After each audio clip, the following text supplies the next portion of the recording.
लगता है मोदी जी ने वादा किया था कि वो किसानों की आमदनी दुगनी करेंगे और दूसरी तरफ राहुल गांधी कह रहे हैं कि उन्होंने सिर्फ किसानों को ठगा है, तो क्या लगता है ठगा है कि उन्होंने अपना वादा पूरा किया है? देखिए, भारतीय जनता पार्टी और मोदी जी ने झूठ की खेती करने वाले बयान के तौर पे 10 साल में सिर्फ और सिर्फ किसानों को ठगने का काम किया है।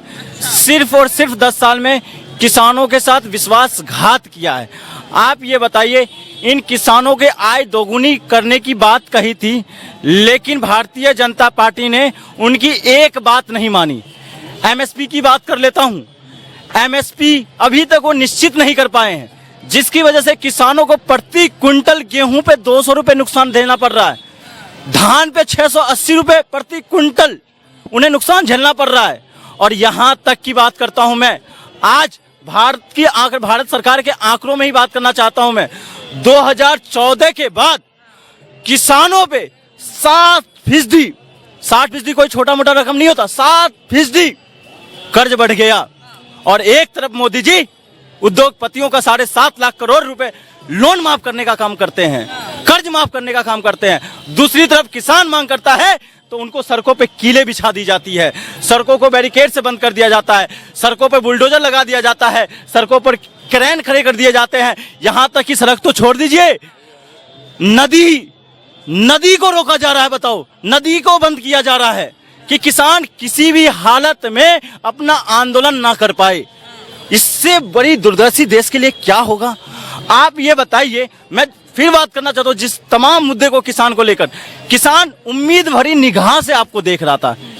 आप ये बताइए, किसान बीमा योजना के तहत आपने किसानों को 6,000 रुपए देने का वादा किया, दे रहे हैं, लेकिन किसान पूछता है, देश पूछता है कि देश के कितने ऐसे किसान हैं जिनकी अपनी जमीन है। आपको पता होगा पत्रकार महोदय, 40% से ज्यादा किसान बटाईदार किसान है जिनकी अपनी भूमि नहीं है, लेकिन उस 6,000 रुपए किसको मिलता है? जो उस जमीन का मालिक होता है, जो खेती नहीं करता है। आप ये बताइए, किसान को फायदा उठा रहे हैं या पूंजीपतियों को फायदा दे रहे हैं? ये सवाल बनता है। इसलिए कहता हूं मैं, 10 साल बस भारतीय जनता पार्टी ने बस किसानों का शोषण किया है, उनका यूज किया है, उनकी भावनाओं से खेलने का काम किया है। राहुल गांधी ने भी कहा कि मोदी जी किसानों के साथ न्याय नहीं राजनीति कर रहे हैं। क्यों ऐसा कहा जा रहा है कि राजनीति कर रहे हैं? आपको पता नहीं है क्या? प्रतिदिन, जो उनके आंकड़े में बात कर रहा हूं, प्रतिदिन 30 किसान आत्महत्या करने को मजबूर है इस देश में। तो आप ये बताइए, उनको न्याय दे रहे हो या उनको आप आय दोगुनी करने की बात कर रहे हो, या उनका शोषण कर उनको मरने पे छोड़ दिया आपने उन किसानों को?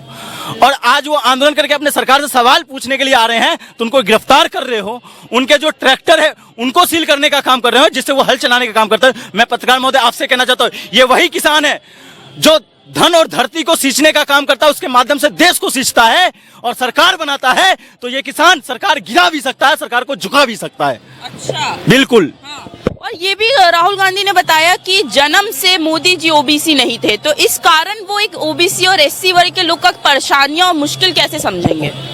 पत्रकार महोदय, ये बात सच्चाई है और सच है, 100% सच है। जो जन्मजात ओबीसी, जन्मजात दलित है ना, उसको पता है कि जातीय अवहेलना क्या होती है।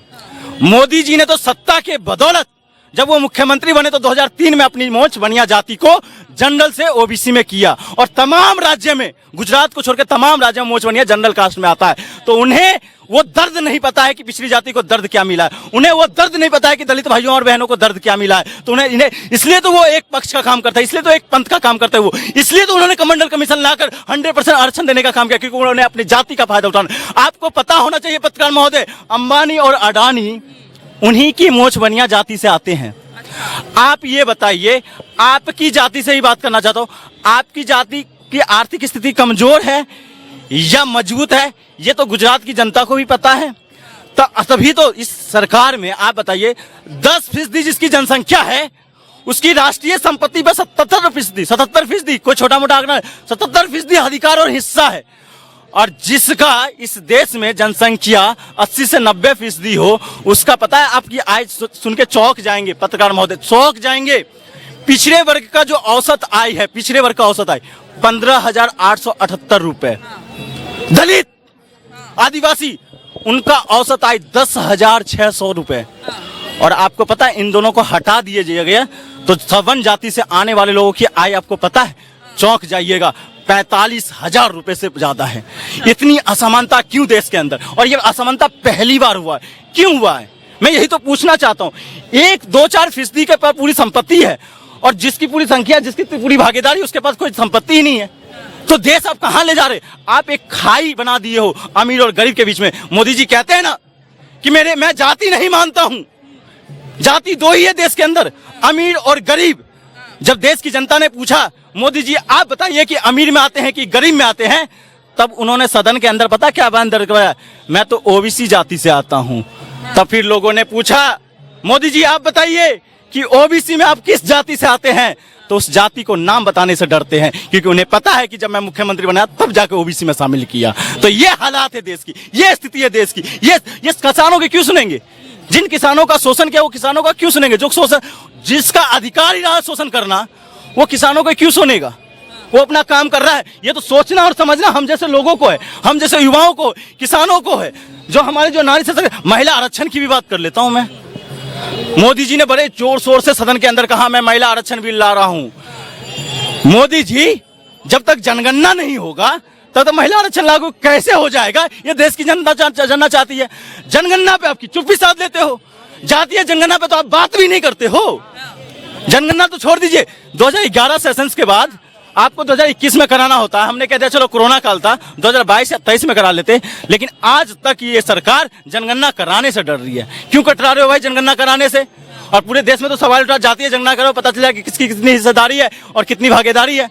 आओ खुल के मैदान में, लेकिन नहीं आएंगे। ये कभी जो प्रोफेसर है उनके आंदोलन को रोकेंगे, आज देख लो किसानों के आंदोलन को रोक गिरफ्तार करने का काम किया। ये जो युवा रोजगार के लिए बात करता उनको रोकने का काम करेंगे। ये तमाम मुद्दों को ये बस भटकाने का काम करते हैं भारतीय जनता पार्टी, बिल्कुल बस भटकाने का काम कर रही है। मोदी जी पे ये भी आरोप लग रहा है कि जितने भी सरकारी यूनिट है वो उनको प्राइवेट बनाना चाह रहे हैं और फिर अडानी को बेच देंगे। ये बात आरोप हमने लगाया, ये सच्चाई है मैम। आप ये बताइए, मोदी जी अभिभाषण दे रहे थे 2 घंटे का, 2 घंटे के अभिभाषण में हमने सुना 70 मिनट उन्होंने नेहरू, इंदिरा और यही मनमोहन सिंह चला।